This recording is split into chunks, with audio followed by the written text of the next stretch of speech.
Mission, marami na po uling bunga yung aking sitaw, so kailangan na pong pitasin. Medyo palipas na po ito kasi ayan, so sobrang init po, nadodry siya. Pero kung tag-ulan po ito, medyo mahaba-haba ang kanyang buhay. Ayan, ito po medyo na over na. Ay, ganyan lang po ang pagpitas niyan para hindi matanggal yung sunod na bulaklak. Palipitin at saka kurutin. Ayan, so marami na naman po akong gugulayin hanggang sa baba. Medyo po kasi ang tubig, limited lang, malang kuryente. Ito, kaganito medyo magulang na, bubutuhin ko po ito, tatanggalin ko sa balat niya. Ayan, dami pong bunga. Ayan, medyo paraanan ko lang po yung bunga. Ayan, oh, ang dami po niya. Ayan, dami niyang pitasin.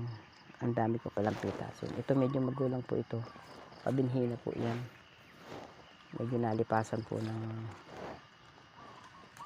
pagpitas at medyo busy, saka nag-aabot po talaga yung gulay ko. Ayan, pinamimigay ko po iba. Sabi nga, pagka isa-isa ka lang kakain, so sobra yan, mawala ng gulay.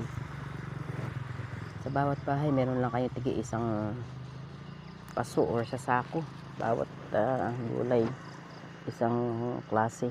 Hindi po kayo mawala ng gulayan sa loob ng bahay. Tignan nyo, dami-dami na po yan.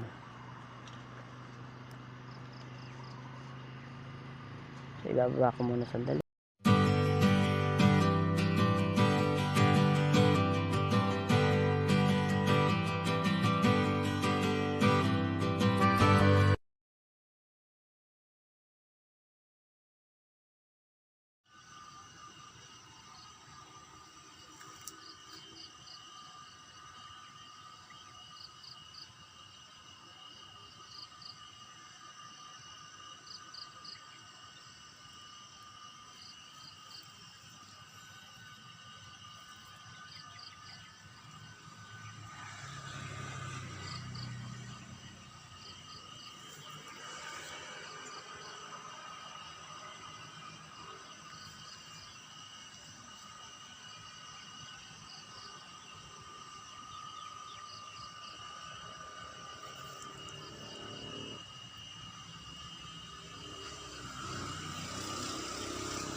Ito medyo hindi pa ito ready. Ito po ang pwede na pong kuhanin.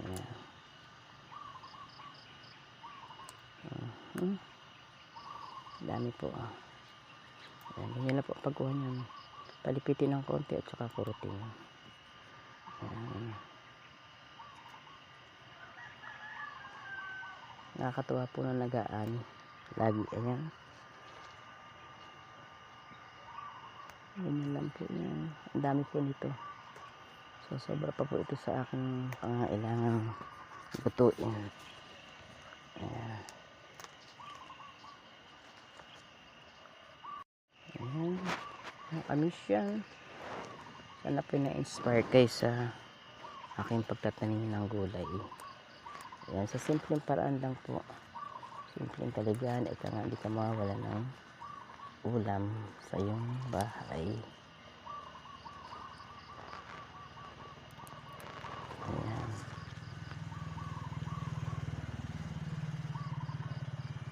Medyo na over po yung iba, pero pwede po siyang butuhin at masarap din naman po yung pinuto nito. So ayan mga kamisyon, medyo mahaba po ang aking pagbablog. Kakat ko na lang po. Ayan, so shoutout po dito sa aking tomato. Ayan, malapit na po siyang mahinog at malapit na rin po ako mag-ani.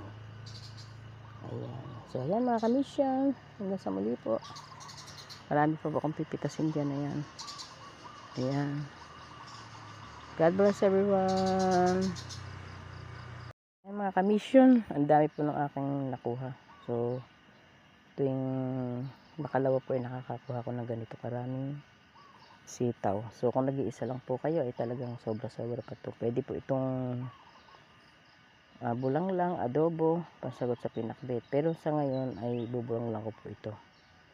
Ayan. Sa salitang Ilocano po ay inabraw yata. Ilocano. Ayan. Hindi ko alam sa Bisaya. Sa amin diningding, inabraw, bulang lang sa Katagalugan. So, ayan po mga kamisyon. Gusto muli. Nawa po ay nakapag-inspire na naman po ako sa pagtatanim ng gulay. God bless everyone. Peace.